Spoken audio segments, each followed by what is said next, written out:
Muy buenos días aquí en Colombia y muy buenas tardes allá en España. Me presento, mi nombre es María Alejandra López Sanabria. Eh, Actualmente pues soy abogada egresada de la Universidad de Manizales, eh, con énfasis en Derecho de Familia. Actualmente hago parte del miembro de Beca Legal, el cual es el anfitrión de esta reunión, de este webinar, el cual vamos a comenzar eh, sobre el tema que se ve en pantalla. Yo el día de hoy les voy a hablar sobre el divorcio en Colombia, sobre los conceptos, tipos y trámites. Como primera medida, para hablar un poco del divorcio en Colombia hay que tener en cuenta cómo se disuelve el matrimonio. Entonces, según el artículo 152 del Código Civil, el matrimonio se disuelve por la muerte real o presunta de uno de los cónyuges o por divorcio judicialmente decretado. Los efectos civiles de todo matrimonio religioso cesarán por divorcio decretado por el juez de familia o promiscuo de familia. En materia de vínculo de matrimonios religiosos, regirán los cánones y normas que corresponden al ordenamiento religioso. Bueno, ya vimos que el matrimonio aquí en Colombia se disuelve por dos vías. La primera vía es por la muerte real o presunta de alguno de los cónyuges. La segunda vía es como tal por el divorcio decretado. Y la tercera vía es cuando se habla de matrimonio religioso, que son las cesaciones de efectos civiles de matrimonio religioso, puesto que el rito religioso no entra en la legislación, sino simplemente se cesan los efectos civiles que estos pues provocan. Entonces, ya entendiendo eso un poco, vamos a hablar de qué es el divorcio según la doctrina colombiana. Entonces, el divorcio lo entendemos, según la doctrina, como la cesación total o parcial de los efectos de matrimonio debido al seguimiento posterior de ciertos hechos también legalmente enunciados, que son incompatibles con la continuidad del matrimonio en sí o de la vida conyugal decretada, según los distintos ordenamientos por la autoridad judicial o administrativa. Bueno, este concepto es bastante universal, puesto que no solo se aplica a nuestra legislación colombiana, sino a nivel mundial. Eso es lo que nosotros podemos entender como pues divorcio. Sin embargo, en Colombia tenemos tres formas diferentes de ver el divorcio, las cuales son la primera es propiamente el divorcio dicho de manera pues legal, donde todo vínculo matrimonial se extrae, ya no existe, y se, se, se, procede a realizar la separación de bienes y a crear como la disolución de este vínculo. Aquí la ley es demasiado expresa, es sí, muy expresa en ese sentido, porque pues hay diferentes causales por las cuales el divorcio puede estar legalmente sentenciado, lo cual vamos a ir viendo más adelante para pues que ustedes tengan entendimiento de cada una de las causales. Entonces, en este tipo de divorcio, el cual les estoy comentando, no hay mucha interpretación, es muy cerrado precisamente porque está taxativamente expresado en la ley. El segundo tipo de divorcio, entre comillas, o acepción que tenemos por divorcio, es cuando se realiza la separación de bienes sin que se haya roto el vínculo matrimonial. Es decir, que simplemente son dos personas que se separan de cuerpo, viven en casas pues diferentes, deciden separarse de cuerpos y al mismo tiempo también deciden hacer la separación de bienes, ya sea inmuebles o muebles, los bienes que conformen la sociedad conyugal. Sin embargo, el vínculo matrimonial todavía, o sea, el contrato matrimonial todavía continúa.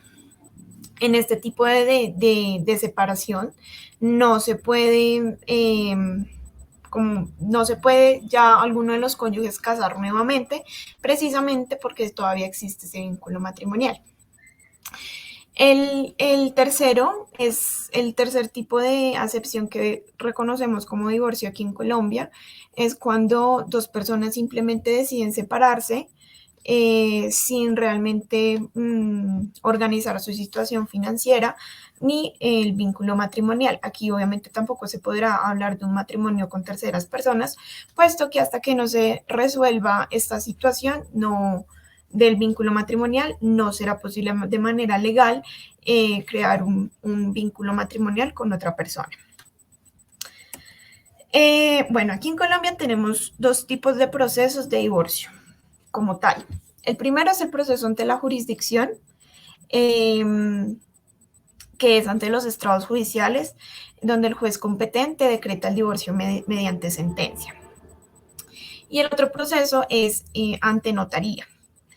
Este proceso ante notaría es relativamente nuevo, es pues de este nuevo milenio, pero también es muy utilizado cuando las parejas pues deciden divorciarse por mutuo acuerdo porque es un medio más expedito.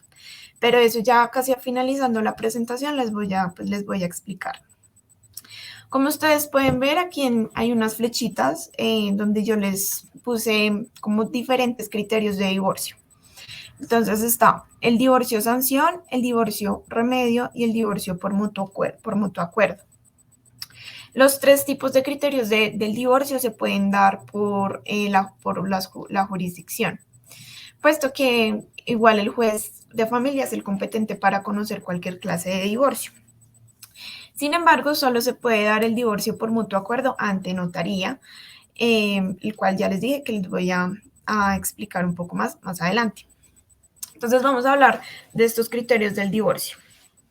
El primero es el divorcio sanción, el cual tiene un motivo expreso que es, como dice el nombre, sancionar a uno de los cónyuges por las faltas que se hayan cometido durante el matrimonio. Este es el divorcio que generalmente se da en nuestra legislación por las causales establecidas en el artículo 154 del Código Civil. Aquí lo que se busca es eso, sancionar a ese cónyuge culpable que afectó a ese cónyuge inocente, pues por sus acciones establecidas durante el matrimonio. Cuando se da este tipo de divorcio, generalmente se busca como un tipo de indemnización, por decirlo así, por parte del cónyuge culpable hacia el inocente. Puesto que este fue el que causó las actuaciones que se pueden considerar graves entre el vínculo matrimonial. Este tipo de indemnización siempre son alimentos, lo que nosotros hablamos como alimentos, que se pueden retribuir de manera económica o pueden ser retribuidos en bienes o pues cosas que el cónyuge inocente necesite para su subsistencia y para continuar el nivel económico que tenía cuando estaba casado con el cónyuge culpable. Bueno, el divorcio remedio, esto generalmente habla más que todo de una de las causales del divorcio, la tercera causal del divorcio, puesto que aquí no se busca sancionar a nadie, aquí no hay que subsanar nada, simplemente el vínculo matrimonial se rompe porque uno de los cónyuges está padeciendo una enfermedad grave e incurable. Y gracias a esa enfermedad grave e incurable hace que la vida matrimonial sea imposible y hasta puede llegar a ocurrir que la vida del otro cónyuge corra peligro. Entonces, este tipo de divorcio, es más que todo para arreglar una situación en la que el cónyuge que está solicitando el divorcio pueda sentirse que no se le está faltando a la integridad. En este tipo de divorcio también es muy común que tornen obligaciones del cónyuge sano hacia el cónyuge enfermo. Entonces, porque generalmente puede que el cónyuge enfermo no tenga las condiciones económicas para subsistir, entonces es obligación del cónyuge sano de otorgarle alimentos para que para que pueda tener un modo de vida digno. Y el último tipo, bueno, criterio de divorcio es el divorcio por mutuo acuerdo. Como les dije, este tipo de divorcio se puede dar ante la jurisdicción por medio de, pues, de una demanda que al final pues, terminará en sentencia por parte del juez o se puede dar por notaría. Aquí simplemente son los dos cónyuges que deciden dar terminado el vínculo matrimonial y hacer la repartición de bienes, establecen cómo se van en caso de hijos, establecen cómo van a hacerse cargo cada uno de los hijos y bueno, eso lo veremos más adelante. Las causales del divorcio, según el artículo 154 del Código Civil. Aquí, como pueden ver, son 9 causales de divorcio. Aquí estamos hablando simplemente del proceso judicial. Acá solo proceso judicial. Más adelante vamos a hablar del proceso notarial. Entonces, todas estas causales son solo para proceso judicial, a excepción de la última, que también se puede dar por notaría. Entonces son 9. La primera son relaciones sexuales extramatrimoniales, el abandono o el incumplimiento, los ultrajes, la embriaguez habitual, la drogadicción, la enfermedad, la corrupción, la separación de cuerpos y el mutuo consentimiento. Entonces vamos a entrar a explicar cada una de estas causales para que entremos un poco más en materia. La primera causal son las relaciones sexuales extramatrimoniales por parte de uno de los cónyuges. Esto tiene unos requisitos. El primero de ellos es que no importa el número de relaciones, o sea, puede ser 1, 2, 3, o sea, con una relación sexual extramatrimonial basta para que el cónyuge inocente pueda alegar el divorcio por esta causal. La segunda es que tiene que haber una conciencia inequívoca de que se está faltando a la fidelidad del cónyuge, pues del matrimonio. ¿Por qué? Porque hay ocasiones en que cuando ya entramos en materia, por ejemplo, penal, donde existe el delito del acceso carnal violento, el cual puede haber sido ejercido hacia uno de los cónyuges. Entonces ahí, por más que exista el acceso carnal, hay que tener en cuenta que el cónyuge el cual fue víctima no fue el que provocó o el que incitó o el que tuvo la intención de engañar, de tener estas relaciones sexuales extramatrimoniales, simplemente porque no tenían la conciencia del momento en que estaban sucediendo los hechos. También un ejemplo de eso puede ser cuando existe una ausencia de alguno de los cónyuges, una ausencia prolongada de alguno de los cónyuges, donde no se tenga comunicación con el otro, simplemente se podría decir que se perdió por mucho tiempo y llegan una persona externa a decirle al cónyuge inocente que esa persona murió o se puede presumir la muerte, como vimos que es una de las causales en las cuales se acaba el matrimonio, y el cónyuge al entender o presumir que su compañero falleció puede iniciar otro tipo de relación, donde también habrán relaciones sexuales, el cual se entendería como extramatrimoniales. Sin embargo, al darse cuenta de que su cónyuge no había fallecido o que había una mala información en ese sentido, el cónyuge que se perdió, que desapareció, no podrá alegar esta causal porque el cónyuge inocente lo creía muerto o lo creía desaparecido, el cual es válido para la terminación de un matrimonio. Y aquí deben ser relaciones sexuales, o sea, no puede ser simplemente, o sea, tiene que haber un acceso carnal. entre el miembro viril del hombre y pues la vagina de la mujer o bueno, un acceso carnal entre personas extramatrimoniales, o sea, fuera del matrimonio, terceras personas. ¿Por qué se hace una aclaración en este sentido? Porque como pueden ver, hay dos tipos de infidelidad, la material y la moral. En este sentido, es la material porque se está realizando la acción, o sea, se está fomentando la infidelidad de manera sexual. Entonces, aquí es un tipo de infidelidad material. La infidelidad moral la vamos a ver en otra causal, donde se va a explicar más, se va a explicar mejor qué es una infidelidad moral. Bueno, la segunda causal es el abandono o el incumplimiento. Entonces la ley nos dice, el grave e injustificado incumplimiento por parte de alguno de los cónyuges de los deberes que la ley les impone como tales y como padres. Bueno, esta causal es, como podemos ver ahí en los elementos, es genérica porque puede abarcar otros comportamientos que las otras causales también clasifican, como el que acabamos de ver, la infidelidad, las relaciones sexuales extramatrimoniales. ¿Por qué? Porque se entiende que es un grave e injustificado incumplimiento al deber que le impone como esposo o como padre, pues porque rompió el vínculo matrimonial.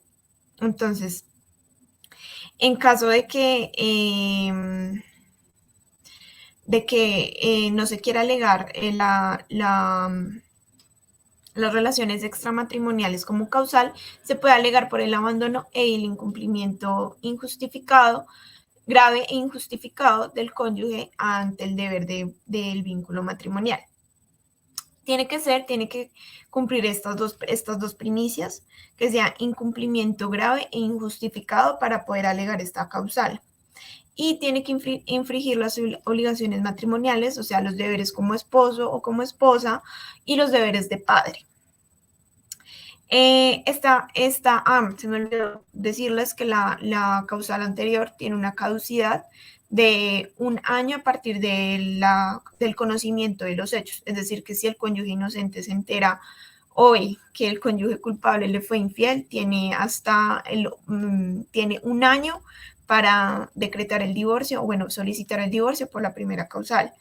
Y esta tiene también una caducidad de 1 año a partir del conocimiento de los hechos. La tercera causal son los ultrajes.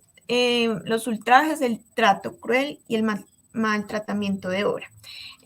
Aquí esta causal también es muy genérica debido al concepto de ultraje. ¿Por qué? Porque el ultraje lo podemos comprender como toda acción, ya sean palabras, sean intenciones pues, de herir a la persona, sean escritos, sean actuales, todo lo que tenga que ver que haga sentir moralmente mal al cónyuge. Entonces, por eso también es una causal muy genérica por ese concepto de ultrajes.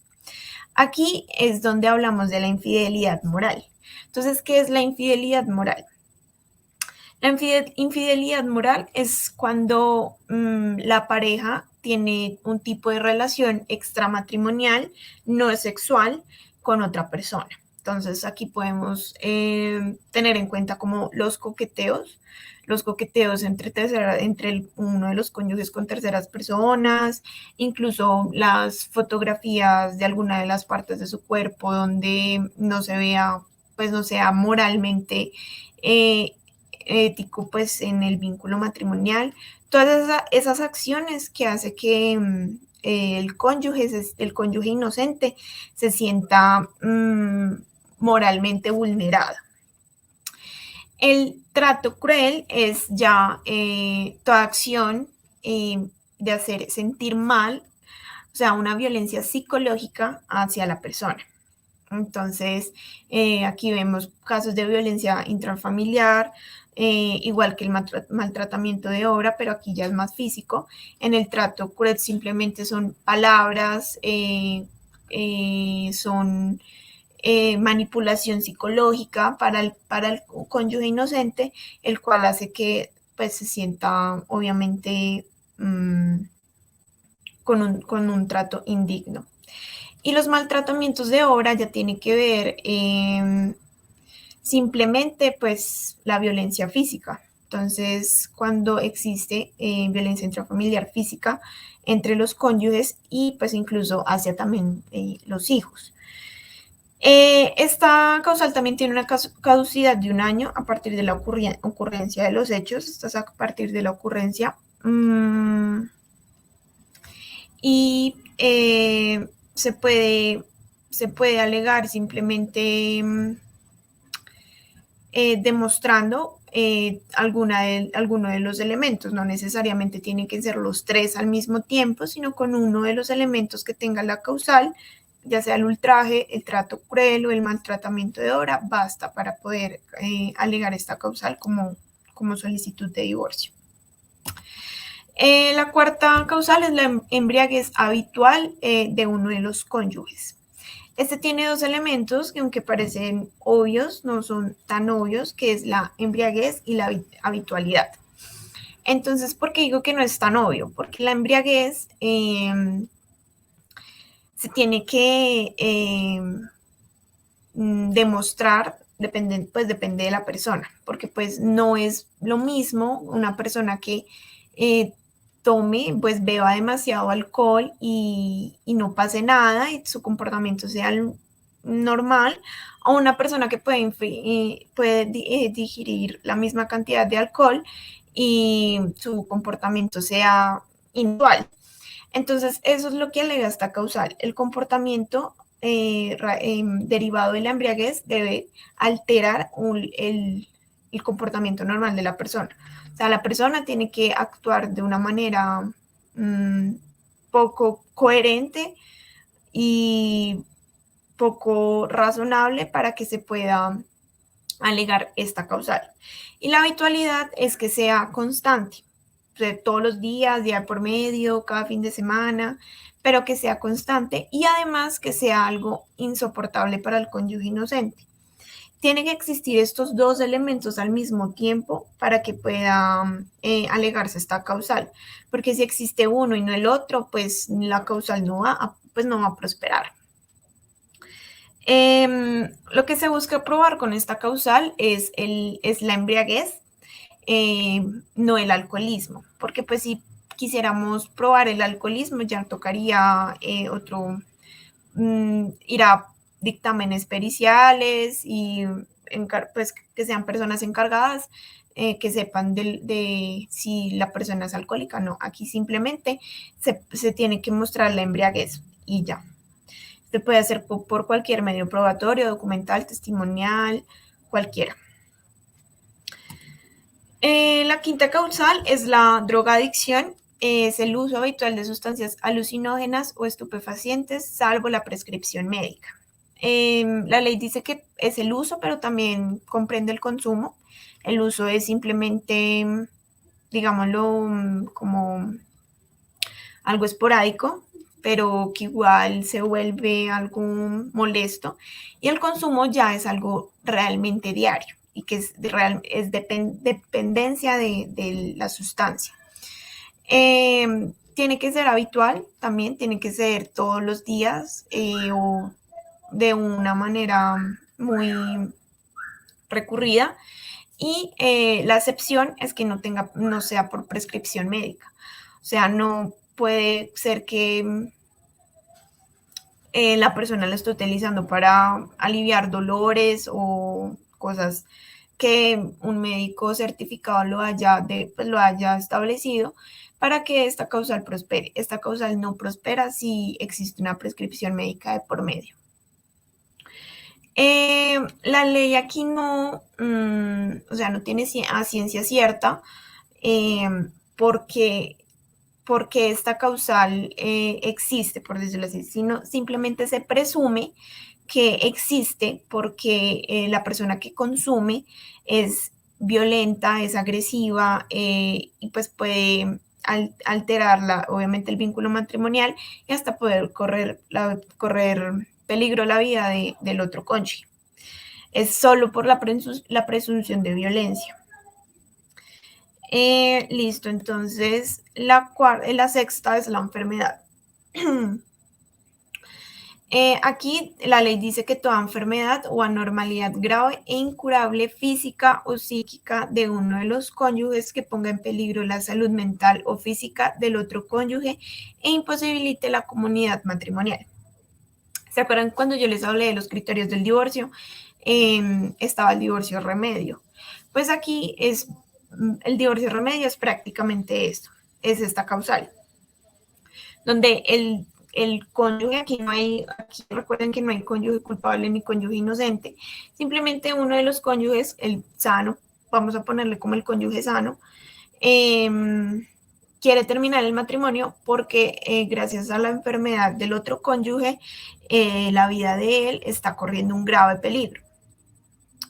Esta enfermedad que tenga este cónyuge o esta anormalidad, que es bueno, ahorita les explico bien la diferencia entre enfermedad y anormalidad, debe ser grave e incurable. O sea, no puede existir cura y tiene que ser algo de verdad muy grave y que la vida del cónyuge esté en peligro. O sea, tiene que cumplir 3 elementos, que sea grave, incurable y que la vida del otro cónyuge corra peligro para poder alegar esta causal. Entendemos como enfermedad algo más o menos grave que está padeciendo la persona, algo que cambia en su pues en su cuerpo o a nivel pues ya sea físico o mental, y anormalidad lo conocemos como un suceso externo que le sucede, pues que le pasó a la persona. Pero hay que tener en cuenta que esta anormalidad tiene que ser patológica, no puede ser creada por uno de los cónyuges, no puede ser como, ¿cómo les explico? Sí, creada por uno de los cónyuges, es decir, no puede haber habido una mala intención por parte del cónyuge como para alegar esta causal. Esta causal tiene que ser externa y tiene que ser patológica. La séptima causal es la corrupción. Aquí dice que toda conducta de uno de los cónyuges tendientes a corromper o pervertir al otro, a un descendiente o a personas que estén a su cuidado y convivan bajo el mismo techo. Como podemos ver, esta causal no solo es hacia el otro cónyuge, hacia el cónyuge inocente, sino también a personas como hijos, tíos, pues personas que viven bajo el mismo techo, incluso hasta el servicio doméstico que se tenga en el hogar, empleados que vivan en el hogar. Esta es una causal muy amplia, pues en ese sentido. No solo la conducta recae sobre el cónyuge. Aquí tiene que comprobarse que la conducta del cónyuge culpable fue específicamente a corromper al otro cónyuge, actuar mal, pues a hacer ese acto maligno de que él querría corromper, sí. Entonces aquí se tiene que demostrar eso, la conducta está destinada a corromper y el propósito como tal no es ni siquiera la acción que el cónyuge inocente fuese a hacer, sino simplemente la acción de que el cónyuge lo hiciera. O bueno, o la persona, o el descendiente, o las personas que estén a su cuidado, o las personas que vivan bajo el mismo techo. Es simplemente comprobar que el cónyuge culpable tenía la intención de corromper. Esto se puede dar mediante testimonios o pruebas documentales que el cónyuge inocente puede alegar. La octava causal es la separación de cuerpos. Entonces nos dice que la separación de cuerpos judicial o de hecho que haya perdurado por más de 2 años. Bueno, antes de la ley 25 de 1992 solo se tenía la separación de cuerpos de manera judicial. Este es un proceso que hoy en día no se utiliza mucho, obviamente todavía existe, Pero la ley 25 del 92 creó la separación de hecho, que tiene básicamente los mismos efectos de una separación judicial, simplemente con la diferencia de que no es necesario acudir a los estrados para que sea pues, establecida. Entonces, ¿qué es la separación judicial? Es cuando dos personas deciden separarse, pero para poderlo hacerlo de una manera más legal, acuden a un juez de familia para que decrete la separación judicial, que es el mismo efecto que se tiene en una separación de hecho, que es simplemente cuando dos personas se deciden separarse sin necesidad de acudir a los estrados. Ambas separaciones tienen que haber transcurrido un término de 2 años. La separación tiene que haber sido de mínimo de 2 años.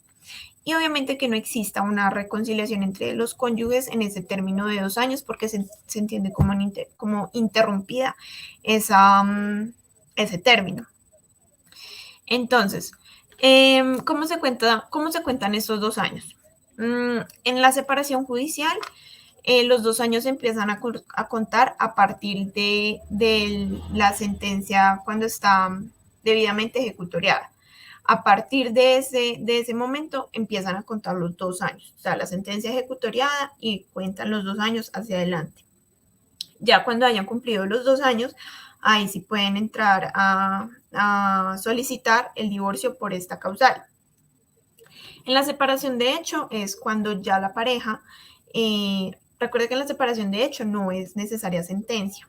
La separación de hecho simplemente la pareja deja de convivir juntos y pasan 2 años de esa convivencia y ya pasados esos 2 años la pareja puede solicitar el divorcio.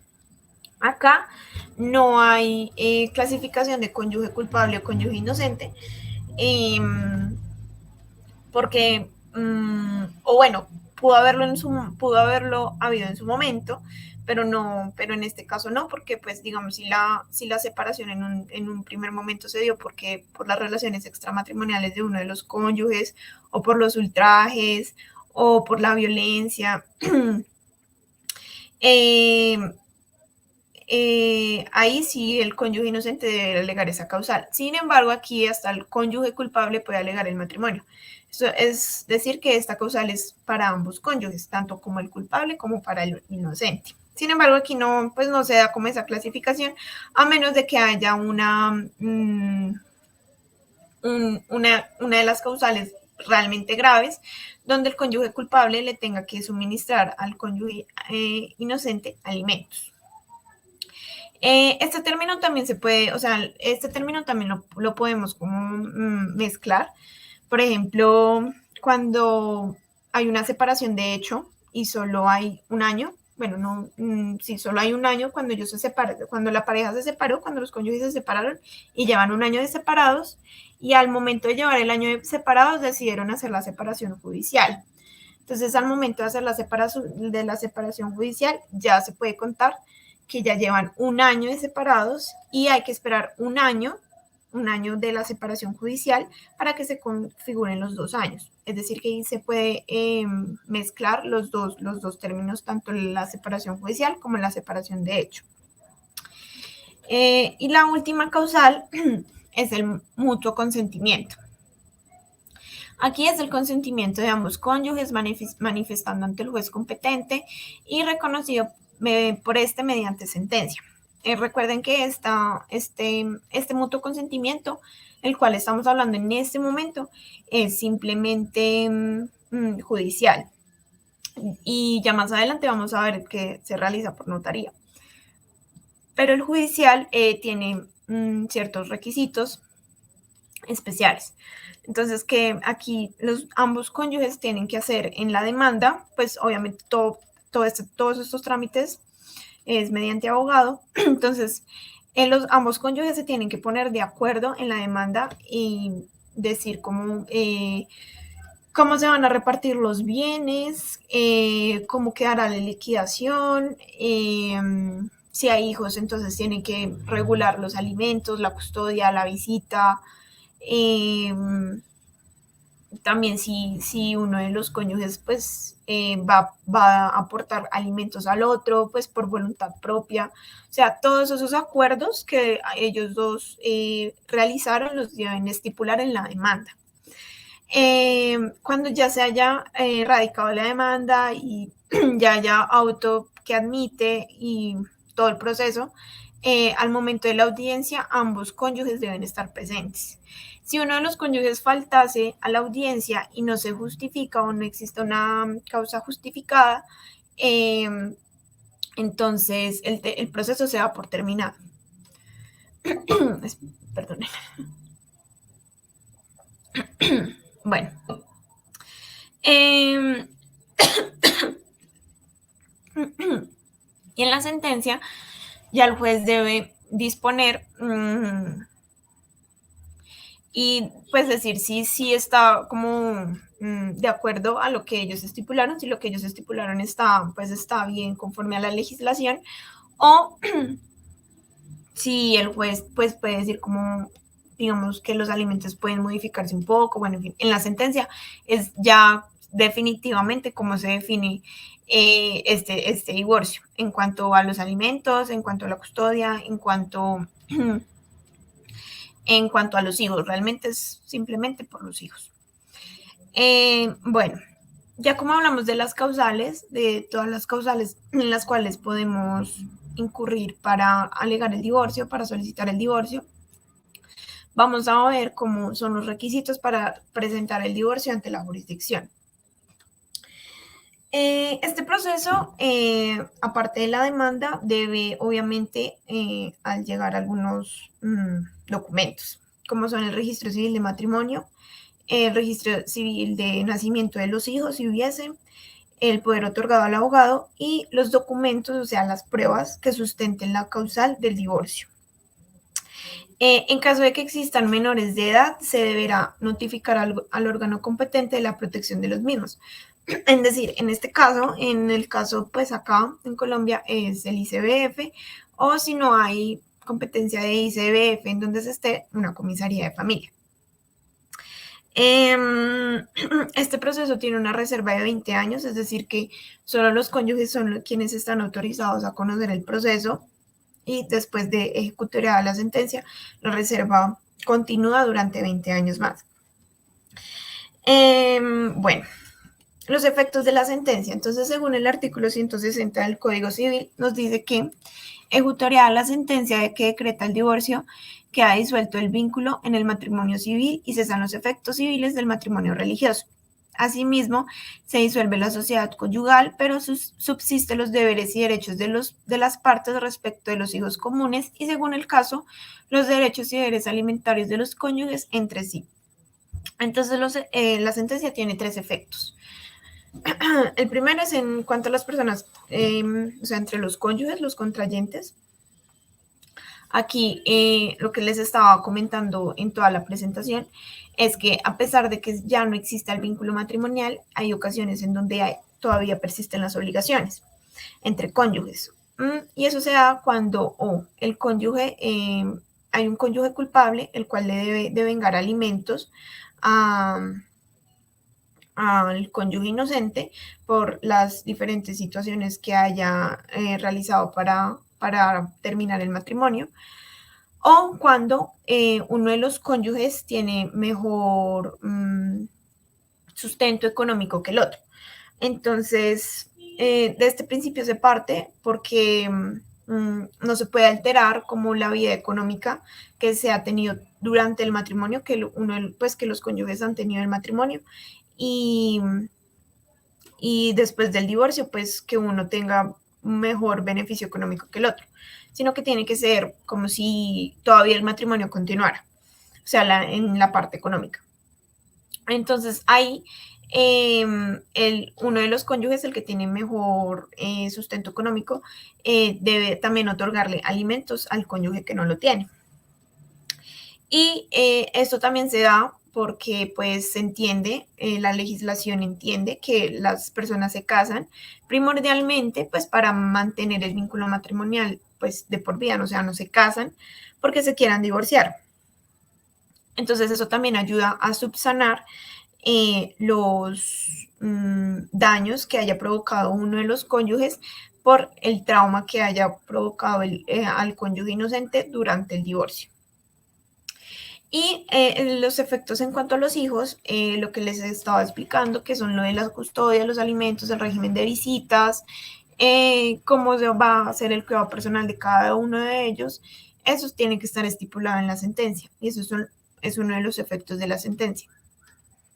Y en cuanto a los bienes o la sociedad patrimonial, pues aquí ya tienen que entrar a dividir la sociedad conyugal, donde primero se tienen que pagar todos los pasivos que tenga la sociedad conyugal, y ya una vez pagados los pasivos de la sociedad, se reparten los gananciales, que es lo que queda de la sociedad una vez pagados los pasivos.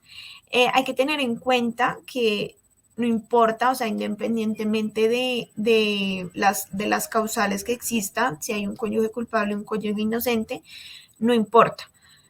Siempre la sociedad conyugal se va a dividir en un 50%, siempre. Ya lo máximo que se puede llegar a lograr es una condena en costas por el proceso que se vivió al cónyuge culpable y pues los alimentos que tendrá que otorgarle al cónyuge inocente. Sin embargo, la disolución, la liquidación de la sociedad conyugal siempre va a ser del 50%. Bueno, ahora hablemos del proceso de divorcio ante notaría. Entonces, yo les dije que este era un proceso relativamente nuevo porque es de este milenio y lo regula la ley 962 del 2005 en su artículo 34, el cual dice: divorcio ante notario. Podrá convenirse ante notario por mutuo acuerdo de los cónyuges por intermedio de abogado mediante escritura pública la cesación de los efectos civiles de todo matrimonio religioso y el divorcio del matrimonio civil, sin perjuicio de la competencia asignada a los jueces por ley. El divorcio y la acción de efectos civiles ante notario produrán los mismos efectos que el decretado judicialmente. Bueno, ante notaría solo se puede dar este tipo de divorcio. No se puede alegar ninguna de las otras causales, sino simplemente un divorcio de mutuo acuerdo porque son dos personas que simplemente quieren terminar un contrato. Así fríamente lo ve la ley, pero es verdad. Proceso de divorcio ante notaría. Entonces, estos son los requisitos generales que se tienen que llevar cuando se va a realizar un proceso de divorcio ante notaría. Este proceso de divorcio también es necesario que tenga un abogado, es obligatorio. Entonces, los requisitos son el registro civil de nacimiento de cada uno de los cónyuges, el registro civil de matrimonio, el poder que faculta al abogado, el acta de petición de divorcio, el acuerdo de divorcio, o sea, aquí es donde ambos cónyuges van a decidir sobre los alimentos, y los cónyuges van a manifestar que no se encuentran como bajo presión, pues, en gravidez ni que están actuando en contra de su voluntad. Y fotocopia de la cédula de ciudadanía. Cuando se tengan hijos, también hay otros requisitos adicionales, que son los registros civiles de nacimiento de cada uno de los hijos. Tienen que estipular cómo va a ser el régimen de visitas, los alimentos, la custodia, y tienen que acordar que el incremento de la cuota alimentaria de los hijos no va a ser menor al IPC. O sea, sobre el IPC, un poco más del IPC, pero no menor del IPC. Y si hay bienes, esta liquidación se tiene que hacer. Esta liquidación de bienes ante notaría es un proceso aparte del divorcio, el cual se puede realizar antes o durante o después del divorcio. Y acá tienen que los cónyuges decir expresamente si están de acuerdo en que el abogado que pues continúe el divorcio también continúe la liquidación de bienes. Y también se tiene que acordar la repartición de los mismos. Entonces, el divorcio por proceso de notaría es el siguiente. El abogado se debe reunir con los dos cónyuges, realizar el acuerdo, eh, en cuanto a lo que les acabo de explicar sobre los alimentos, la custodia, la división de los bienes, bueno, etcétera. El abogado, una vez ya tenga el acuerdo realizado, lo deberá radicar, bueno, lo deberá llevar a la notaría, pues que ellos hayan designado, o sea, la que ellos quisieran. El notario se encarga de revisar si el acuerdo está de acuerdo, si el acuerdo está bien estipulado y cumple con los requisitos de ley. Y aquí, en caso de que, pues, de los hijos, el notario deberá enviar el acuerdo a bienestar familiar, bueno, un defensor de familia, para que este defensor de familia verifique si el acuerdo sobre los hijos está bien. Si el defensor de familia verifica que el acuerdo de los hijos no está acorde a lo estipulado por la ley o vulnera alguno de los derechos de los niños, deberá devolver el acuerdo al abogado. Y el abogado deberá subsanar lo que el defensor de familia le haya dicho que subsane. Después de eso, ya el abogado puede volver a radicar, bueno, a enviar el acuerdo a la notaría, y la notaría se encargará otra vez de enviárselo al defensor de familia para que lo vuelva a verificar. Aquí, ya cuando, en caso de que ya el defensor de familia haya estipulado que está bien el acuerdo y el notario ve que los requisitos de ley para solicitar el proceso de mutuo acuerdo estén también bien, el notario va, pues, a oficializar el divorcio. Una vez oficializado el divorcio, él deberá enviar los oficios del divorcio para la anotación de los respectivos registros civiles de los cónyuges. Es decir, que una vez divorciados, el notario deberá enviar a las notarías o a las registradurías o a la registraduría donde esté su registro civil de nacimiento, para que ellos hagan la respectiva anotación del divorcio. Y adicionalmente, lo que les estaba explicando sobre el proceso para realizar la disolución y liquidación de la sociedad conyugal, la cual se puede realizar antes, durante o después de pues, haber decretado el divorcio. Entonces, ya con esta presentación y con el último tema de el proceso de divorcio ante notaría, terminamos, ya no hay más que decir. Ha sido una presentación muy somera, donde se entiende de manera muy amplia, un poco amplia, y también un poco, pues, más que todo puntual para aquellas personas que tenían, pues, que querían conocer más de este proceso. Entonces, a continuación vamos a dejar un espacio para preguntas, por si alguna persona tiene preguntas que me las pueda realizar, pues yo las podré contestar en la medida que pueda.